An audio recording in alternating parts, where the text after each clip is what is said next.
আরও ঘটনায় মুখ্যমন্ত্রী বলছে আমরাও জাস্টিস চাই। মুখ্যমন্ত্রীর গল্প বাদ দিন তো, উনি হচ্ছেন চুরি করে, উনি নিজেই বলছেন যে আমি চুরির বিচার চাই, এইরকম অবস্থা ওনার কথা বাদ দিন।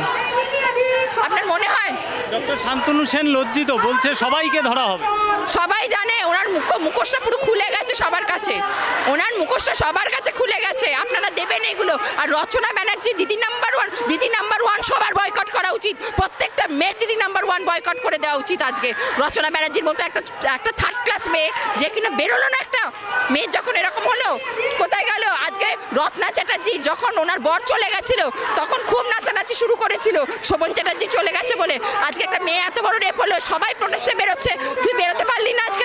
তোরা দিদি জুতো চাটিস। রচনা ব্যানার্জি ফেসবুকে খুব কেঁদেছে।